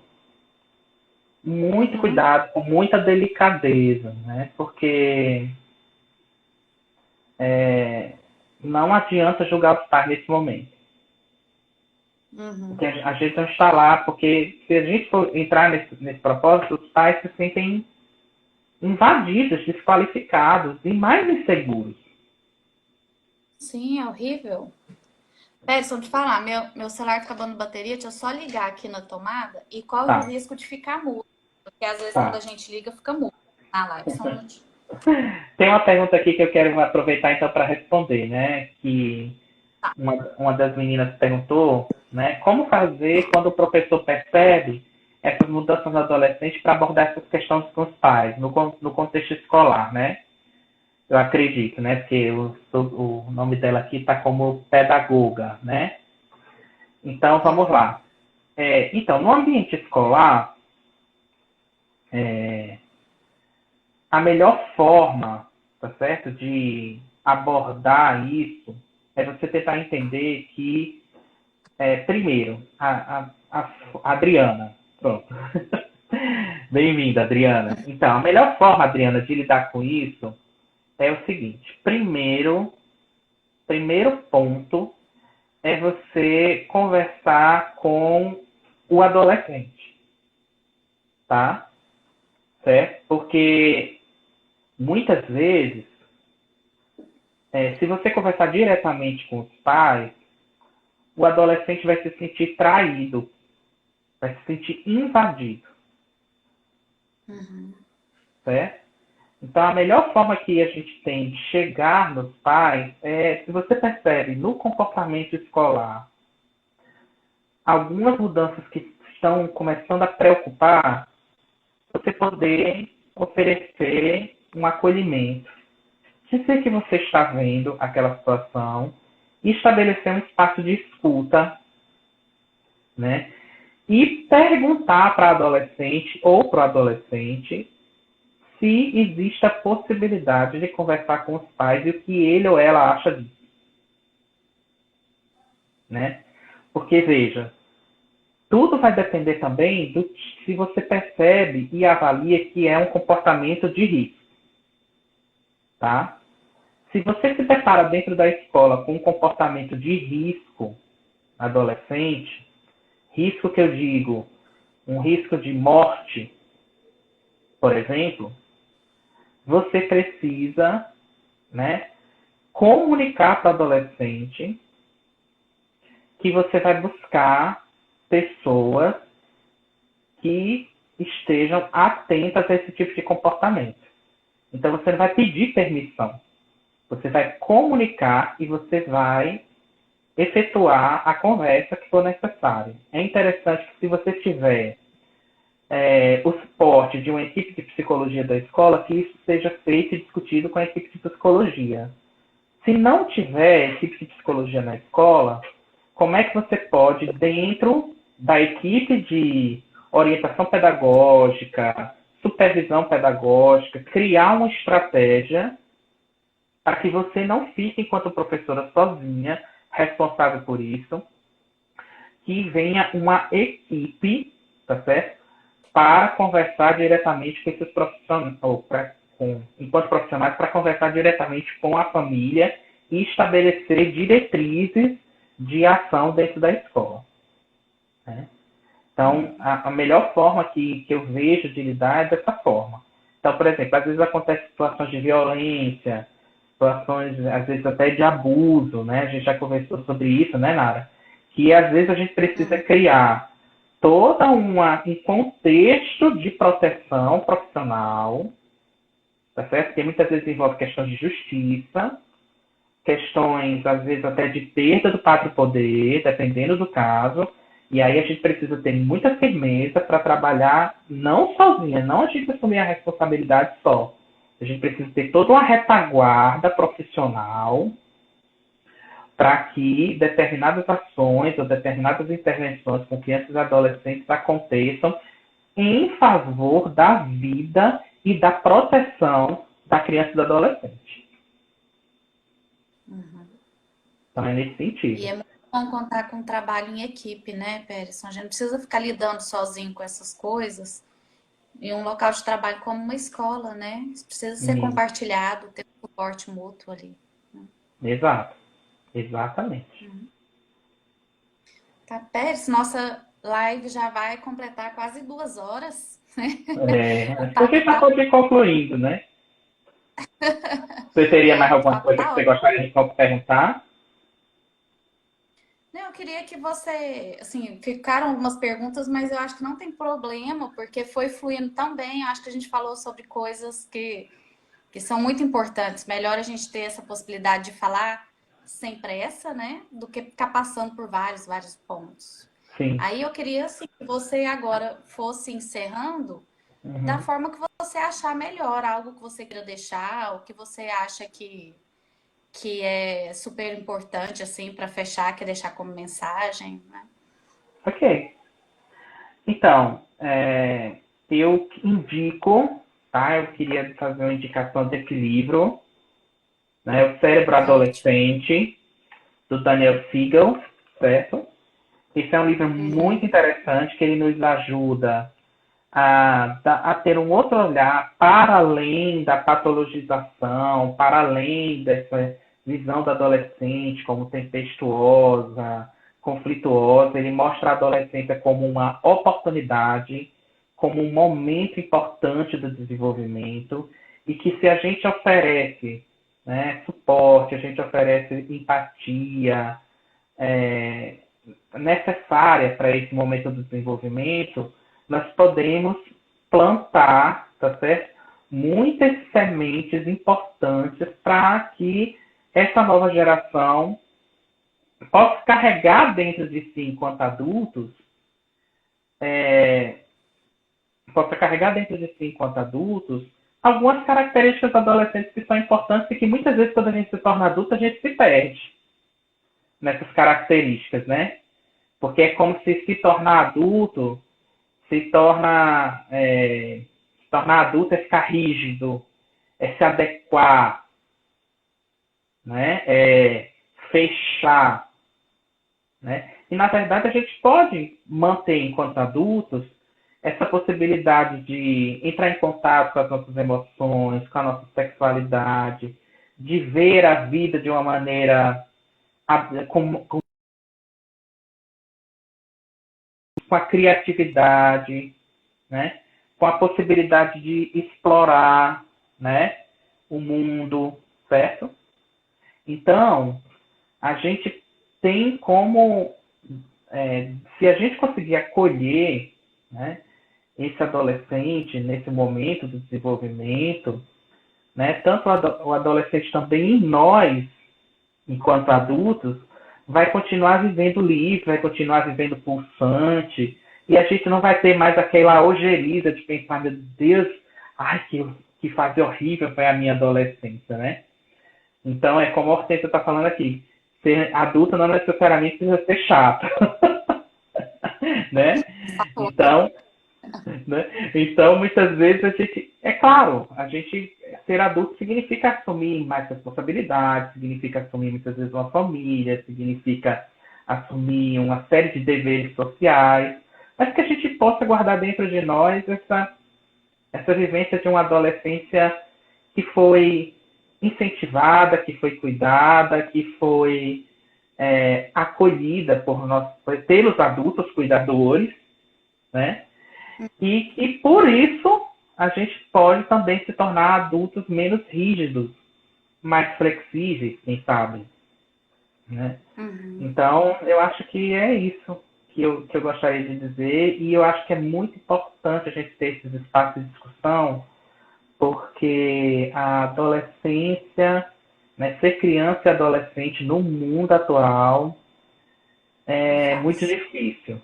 Muito difícil, muito difícil. E poder oferecer espaço de discussão, espaço de diálogo, de acolhimento para essa população que se encontra socialmente tão vulnerável é Uhum. imprescindível para a construção do nosso presente e do nosso futuro, consequentemente, né? Então, acho que é isso que eu queria deixar. E Que legal, que, Person. e pensando na pandemia, né, acho que o desafio é conectar. Não perder Uhum. a conexão. Quanto mais a gente puder manter a conexão, mais possibilidades de promoção de saúde a gente pode ter com os adolescentes. e nas famílias também, né? Claro.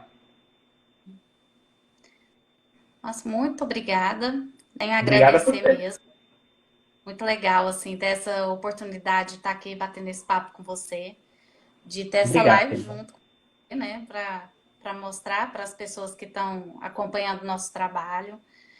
Quero mostrar a sua sabedoria, né? Quantas coisas que você já nos ensinou. É bom que mais pessoas possam ter acesso a isso, né? Obrigado. Quero convidar também quem está acompanhando aí, ainda não conhece o Instituto Adolescer, para entrar lá no nosso Instagram, para conhecer também um pouco do que a gente tem feito e que a gente pode ir trocando, né? Conversando, trocando figurinhas. Eu acho que quanto mais pessoas se unirem no mundo em favor dos adolescentes, para ajudar que esse mundo fique mais empático aos adolescentes, nossa, melhor vai estar, mais vai estar valendo a pena o nosso trabalho, né, Pérez? Isso, e eu aproveito para recomendar as cartilhas que vocês fizeram, né, que Ah, estão excelentes, né? O pessoal do Instituto Adolescer, quem estiver assistindo, elaborou duas cartilhas, uma para os adolescentes e uma para os pais dos adolescentes, dando uma série de dicas bem interessantes para a questão da, né, da convivência familiar dentro desse contexto de isolamento social e pandemia. Então, recomendo, tá, pessoal? Então, quem puder entrar aí no Instagram do pessoal do Instituto Adolescer, as apostilas são gratuitas, as meninas fizeram com muito carinho, com muito empenho, e é um material muito didático, muito importante. Eu passei para alguns pacientes, né? As mães adoraram, entendeu? Então eu legal, que acho que bom. vai ser. Então eu acho que quem puder ter acesso a esse material e puder difundir, multiplicar aí, eu acho que vai ser um trabalho, né? E uma referência muito importante para todo mundo. Ah, muito legal. E quem quiser é só mandar o e-mail para a gente lá no direct, que a gente manda elas completas, as duas pelo e-mail, tá? Tá Obrigada bom. aí pela lembrança também, falar disso. Beijão, muito obrigada, Périson. Beijo, pessoal. Tchau, tchau. Beijo, tchau.